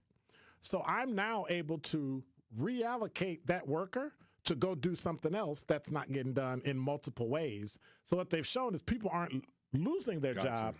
They're doing different jobs. Now, whether or not you have training for that job, that's a whole other issue, and that's where the trap is. So that's my point. If I need you to be a programmer, but then we create the software and the tool that programs what we needed to program, then that role of a programmer is no longer needed. Not true. So now that specific role, we're creating the AI technology. So think about ChatGPT. Think about all of these things that they're trying to create. I'm not suggesting that because you need people to run it. You need people to do the fact check. You need people. Correct. But you're not going to need people in the same way that you did. Correct. That you need them at one point. So that is my point. Absolutely. So if you went and did, back to Elon Musk and all of the things that he's trying to do, so that particular job, now that we've created this AI to do it, you might.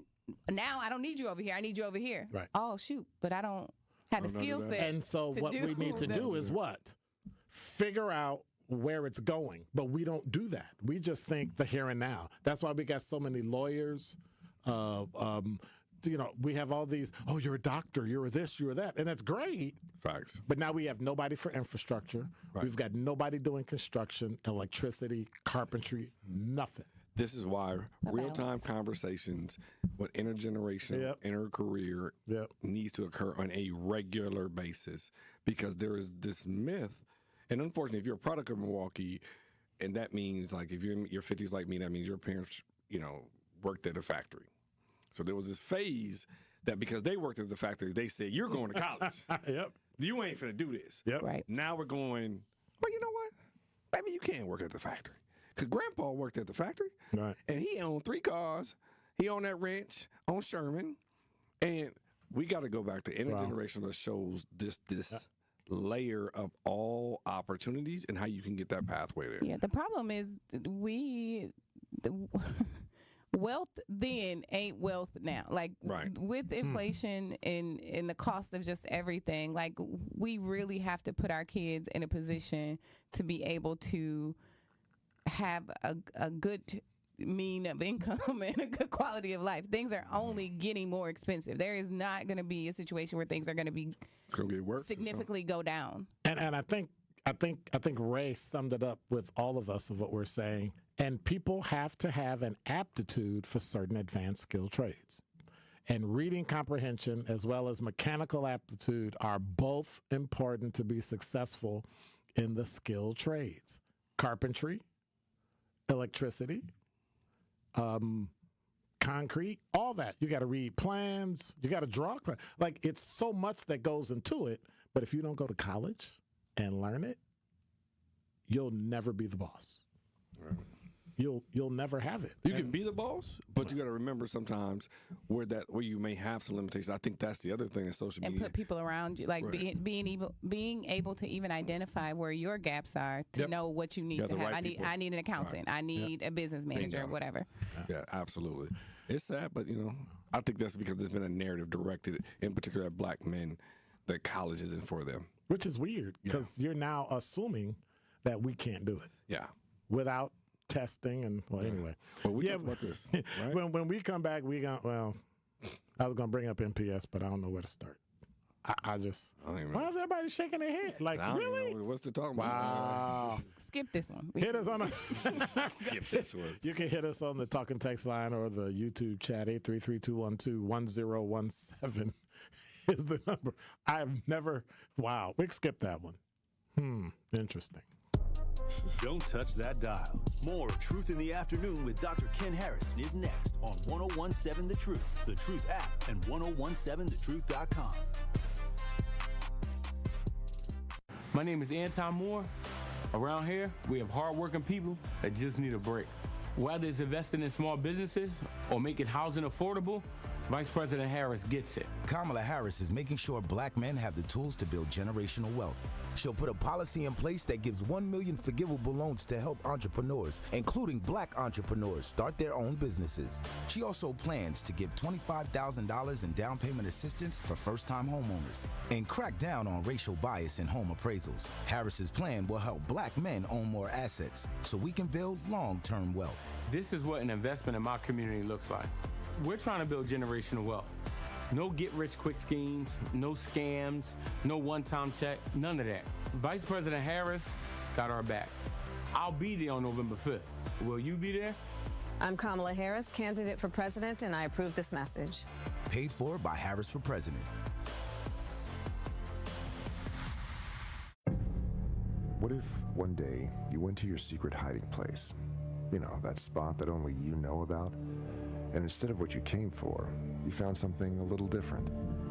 What if instead of your private stash, you found a simple phone number, 1-800-662-HELP? What would you do? Would you stop and give it some thought? Would you make the call? The truth is, all drug use comes with risk. Before those risks become real, before drugs turn your life upside down, before drugs take their toll on you and your family, know that there is help. You can quit. If you or someone you love is struggling with drug use or prescription drug misuse, call 1-800-662-HELP for 24-hour free and confidential information and treatment referral, or go to samhsa.gov/thereishelp.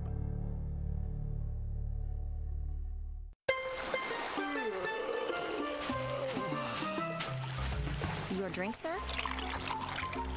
This virtual vacation is brought to you by Milwaukee Mitchell International Airport.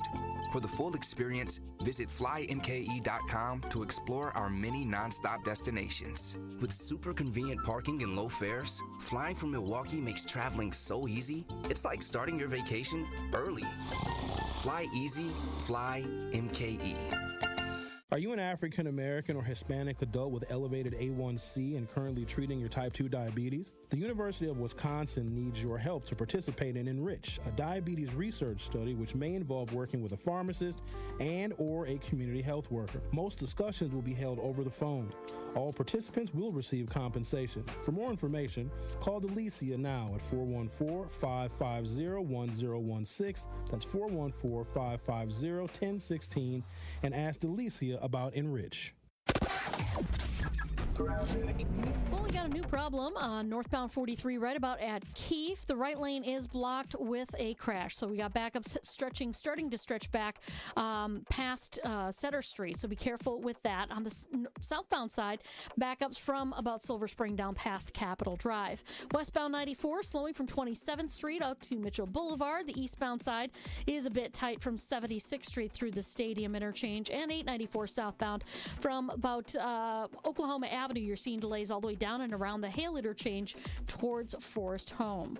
And checking the TMJ4 Storm King forecast tonight, mainly clear, cool, a low of 37. Tomorrow, partly sunny, a high of 56. From the WTMJ Traffic Center, I'm Debbie Lazaga on 101.7 The Truth.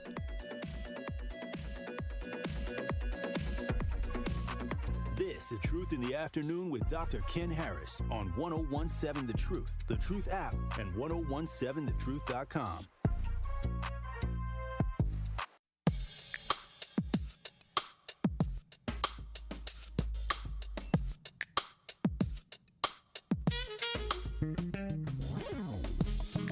You're listening to Truth Roundtable. Nolita Franz and Linnell Ramey. What's going on? You see, I got my FIA on today. I said that was slick. Representing. Man. That's ice cold. Represent. Right? I don't even know what I'm wearing. Yeah, that's nice. Okay. All right. I like the. Thought I had my life member. Nah, you ain't got to brag. It's okay, fam. I gave you credit already. We can stop there. Life, brother. I get it. I get it. Pay your bill. Your own frat brother shooting you shade. That's just love. That's just wait. So yeah. So I did have a conversation on MPS, but I was just told to stop it. Pass, like hard pass. I mean the mergers. Go ahead. I'll put it this way: as someone that was in the district, and I'll stand on this, as someone who was in the district and someone who saw the long-term facilities plan back in 2018, it made sense. Oh, absolutely. In 2018. You already know where I was going, right? I think what happens, and I know why and I know, with the schools they're looking at on the north side, there is some reason, like, it's the equity side, right? But there's also potential to get better resources to certain buildings, right? Yep. And I think, we have to look at, we are failing miserably at MPS across the board. Yep. We have to look at every viable option that secures things. And so, how they go about it, we need to be more involved, I think, as a community, absolutely. But it is something that needs to occur. We have enough buildings and space to deal with the 100,000+ kids we had at one point in time. Yep. We don't have. And now we got 60-some thousand kids. Yep. We Howard Fuller just built a beautiful facility off of North Avenue over there. I don't know if you guys had a chance to see it, but I walked through it a couple weeks ago, and I'm thinking to myself, this is what we need to see more of in the city. Mm-hmm. But new construction, better construction that our babies come in and feel good and proud about. And so we can see some of those updates happen and, change. It's great. So trick question. Why can't we? No, we can. No. Why can't we? We're not, because people are, okay, I gotta say this. Be careful. There are some people who are afraid. Unions? or not being liked, or people are afraid of and you said it earlier, how it's just some people don't believe. I think that our kids need that. Right. Basically. Right. They don't want them to have it. They don't want them to have that. But I'm going to work in the system and get paid. Pay off this system. I'm going to get 100, 200, a CFO that doesn't even have an accounting degree, but, stuff like that. Okay. Yeah, so some people that don't want to see our babies have what they deserve. And that's why there has to be a transformation across the board on our educational system locally. Well, what's the first transformation? And I'm going to let Nolita. What's the first transformation? Because I got one. But it's gonna trip you out. No, you go first. Please go first, because once he said that, I was down here too. So here's the kicker, right? The budget for MPS is bigger than the budget for the city. The entire city can run off a budget less than MPS, but we can't get MPS to run with 60,000 students. You tell me how to fix it. You gave me like a statistic question. But I mean, think about it. The budget for MPS is larger than the entire city. Right. But yet we run an entire city with the largest two public service, police and fire, and we're doing okay. But we can't run the Milwaukee Public Schools that has their own board, their own budget, that's more, and we got 500,000 people living in the city, and all the services, we only got 60,000. So it sounds to me like you are advocating that someone else should be running it. A takeover? Are you implying a takeover? A takeover is not going to change it. Oh, okay. A takeover is just somebody else is leading it. You need a wholesale change. You know why we don't have new schools? But yet Booker T. Washington and the founder of Sears get together and build 4,978 schools back in the early 20th century, and we can't get one built? At facts. One. That hurts my heart. With a budget that's bigger than the budget for the city. So what should we do? What are we going to do? What is your plan? What do you have to do? Yeah. Tell me the proposal. The number one thing you have to do is make it illegal for unions to give money to people running for school board. That by itself will sever that tie. Okay. It's kind of that simple. You know, police union, fire union, yeah. You got somebody run it? Yeah, you can't get money. I like you can't get money. Nobody on the city council. You can't get a nobody president. You can say you support them, but not a dime. No funding. And that way, that money goes away, and now they're not beholden to you. People who are in it for the right reason. Correct. Okay. You have an entire school board, with the exception of 2 people, that actually were bought and paid for by the union and supported for by the union. So when you run $1 billion corporation and you only got 300 votes. That we said that. We talked about that on the panel. Are you serious? 300 votes? Like, what is that? And here's the deal. Can we keep it 100? We know there's systems that work for education, right? Yep. Let's look at, again, Howard Fuller. We can look at the things that college prep has done. I was going to say, are they considered outliers? Marquette University High School, DSHA. Milwaukee Academy of Science. Mesmer. Milwaukee Academy of Science. St. Augustine Prep. Rocking it. St. Augustine.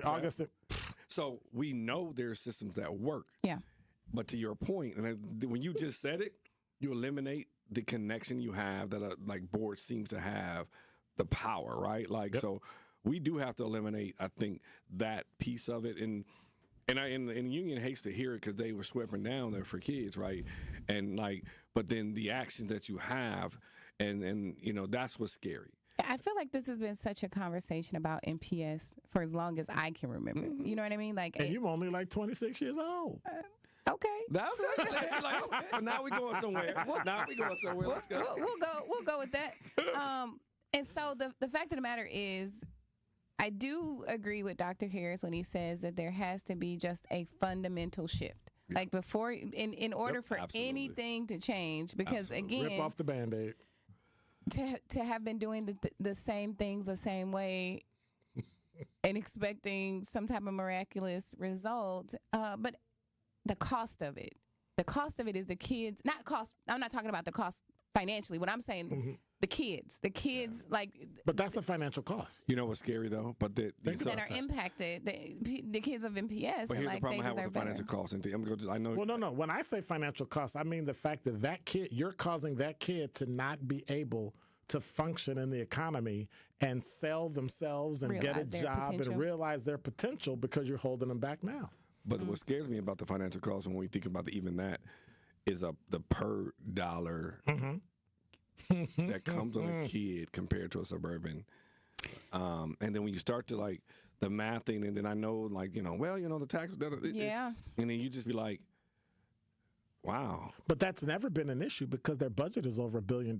So what exactly are you spending it on? Now it's these buildings. But to your point, like if the buildings were full, that'd be one thing. The dollars in that building could then support. But then there's just a number of factors. Like too many, again, which is why I was like, we should skip this because again, it doesn't be a wholesale. Almost as much stress as politics. Yes. Next. Right.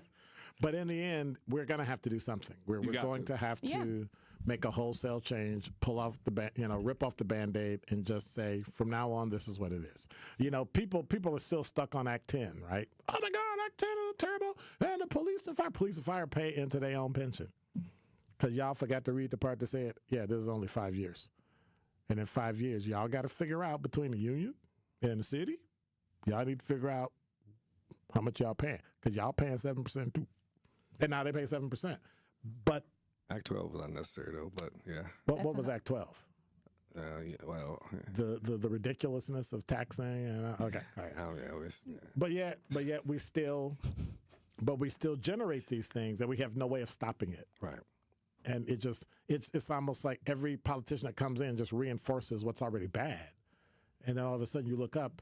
I mean, when I saw 2018 and y'all spent close to $1 million for both of the studies with two different companies. But again, that should have never been a thing. Like but if you don't have people, that was the prior board. We got to do our own. Well, we'll give a shout out for the board because you mentioned the board. Because there is someone on the board who was attempting to make that wholesale fire change, and Brother Jackson, Director Jackson, he's attempting to stir the pot and make sure that kids are first, right? And that's what's important, right? Like trying to figure out what that looks like Walker Academy of Science. That was Mac, right? Like phenomenal job he doing over there. What they're just opened their second campus, I believe. So, but I had to shout out Brother Jackson because I've seen the work. Yep. I've seen him like stand up and beat his chest like no, like I'm voting no. I don't care what y'all say. But I think we got to have more of that. We got to figure out. I was just gonna say, but that's standalone voice. That's standalone. But 300 some votes though. But Ken's point. If we realize how we can mobilize, if we want to change, getting the right people in the right seat to be on the school board. Vote them in and say, here's what we want to see. If people that were screaming about the former superintendent screamed when they were voting, it would have been a different outcome. If you had shown up, that's what you get for watching the news. Right. If you had shown up when they were voting to put these people on the board, instead of screaming after they got on the board, we wouldn't be having it. 833-212-1017 for your text. You can also hit us on the YouTube chat. You're listening to Truth Roundtable. Nolita Franz, Linnell Ramey. I'm Dr. Ken Harris. We'll be right back.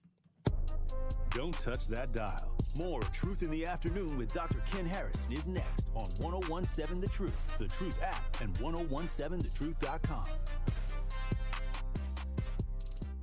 Get ready for a breath of fresh air with Community Heartbeat, your go-to show for health and wellness in our vibrant city. Presented by Outreach Community Health Centers and hosted by me, Sherwin Hughes. Tune in this Saturday at 10 a.m. as we take you on a journey toward a healthier Milwaukee. Community Heartbeat is not just a show, it's a movement dedicated to bringing our community together through wellness. We've got expert interviews, inspiring stories, and the inside scoop on local events from Outreach Community Health Centers that will keep your heart pumping with positivity. This is Barack Obama. Wisconsin jobs, affordable health care and medication, personal freedoms. That's what Democrats are fighting for. And that's what my friend Tammy Baldwin is fighting for. She's working to protect Social Security and Medicare and defend a woman's right to choose. And she knows how to make a difference. Just look at the Affordable Care Act. Tammy wrote the provision that allowed children to stay on their parents' health care plan until they're 26. because she knows firsthand how important those protections are for Wisconsin families. If extreme Republicans get their way, they'll overturn the Affordable Care Act and strip away coverage for millions of people. We can't let that happen, Wisconsin. Tammy Baldwin is in a tough race this year, and she needs our help. So tell your friends and family that we need Tammy Baldwin in the Senate. Go to iwillvote.com and make a plan today. I'm Tammy Baldwin, running for Senate, and I approve this message. Paid for by Tammy Baldwin for Senate. It's your girl Noni Juice here from my people at Steinhafels. And you guys, Black Friday furniture and mattress savings, they start right now at Steinhafels. You can get all the latest looks at the season's best prices, like mattresses starting at just $199, recliners at $449, sofas at $499, and more. Plus, you can pay with Steinhafels' special 18-month 0% financing when you purchase $799 or more. No money down, no hidden fees. Shop Steinhafels' Black Friday savings now, in store or online at steinhafels.com.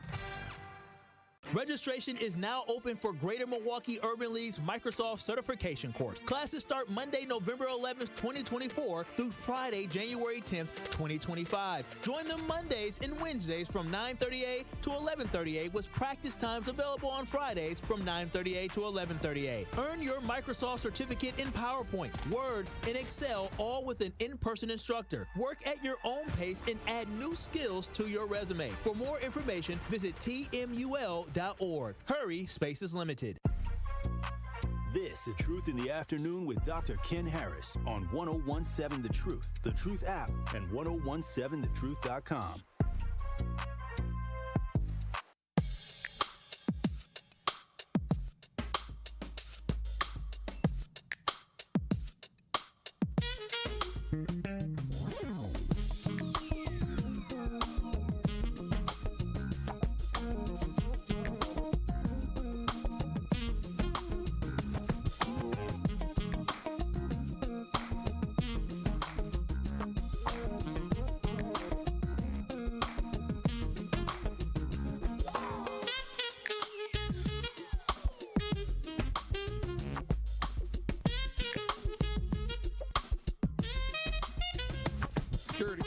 You're listening to... So you call security on a radio station, somebody gonna call 911, and then Facts. We only got a few more minutes to get out of here. And so I wanted to ask just one last question that won't get me beat up, but clearly me putting my passcode in my phone is not working. Forget who win. Forget whether Trump or Kamala. Be quiet. Why you got to smile like that? We know who you vote. Your effort. We know who you voting for. I just appreciate your efforts. What will happen if she loses or Trump loses? See, I'm kind of in the middle where I don't trust either side if the other side wins. Because I think they're gonna both lose their mind. I think they're both crazy anyway, but I think they're gonna both lose their minds and both do something stupid because clearly both sides already have. Well, one. If one wins, there's a what they say like a 700-page document, or what's the number of pages? Crazy. I'm just saying.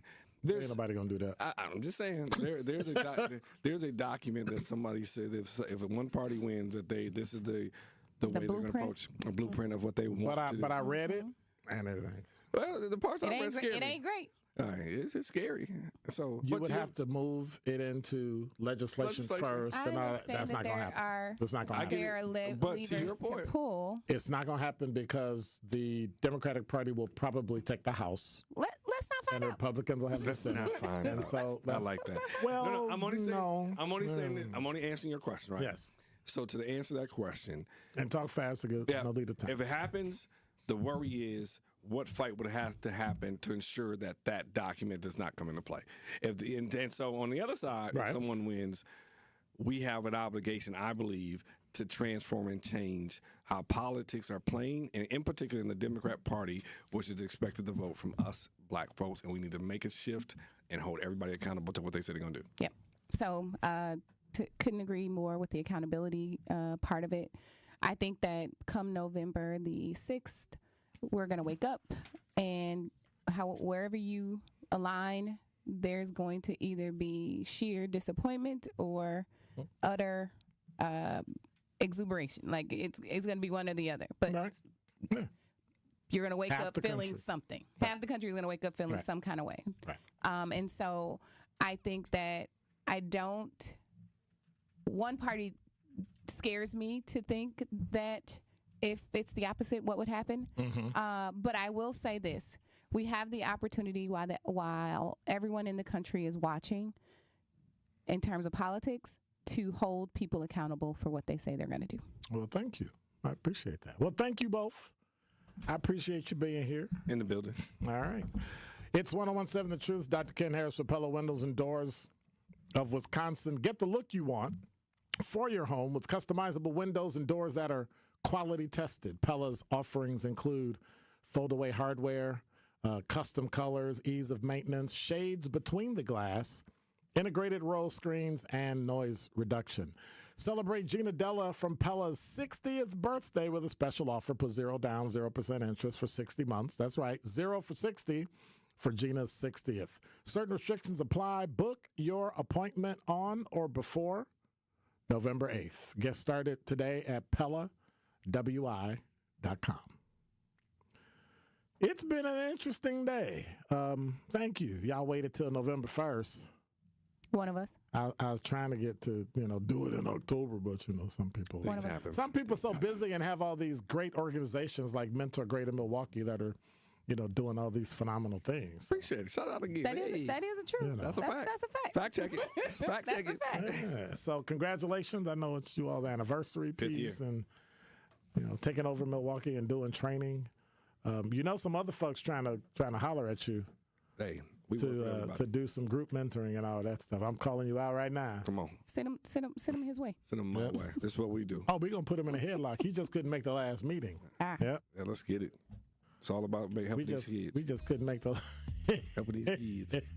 Yes, it is. Have a great weekend. See you tomorrow at Greater Milwaukee Urban League Black and White Ball. Let's go. We're going to be on live from 10 p.m. to 11 live from there, from the rooftop of the Baird. I'll be there. Look at you. Hanging out. I'm jumping on the radio. So if any of y'all coming, just come hop on the radio and we'll talk I get and to come by and say hey. And we're going to be shot. We are going to be shot. Yeah. We're going to be clean. I'm taking pictures. Let's do it. I'm photo ready. I stay photo ready, though. Let's get it, bro. There's no question. I stay photo ready. How can I follow that up? I can't. You're listening to Truth in the Afternoon. I'm your host, Dr. Ken Harris. Tori Lowe Show is on, and then at 7 o'clock, you got Hilltopper Football coming to you. Compliments of Gruber Law Offices. Want to say thank you to No Leader Franz. Want to say thank you to, can I say thank you to Mr. Fry. What's up, Joe? How you doing? Joe in the building. And thank you to Linnell Ramey. What's up, Frat? In the building. 06. I get it. God bless. Take care. Thank you, Jason. Jason in the building. Thanks, Jason. Have a great weekend. I'm out.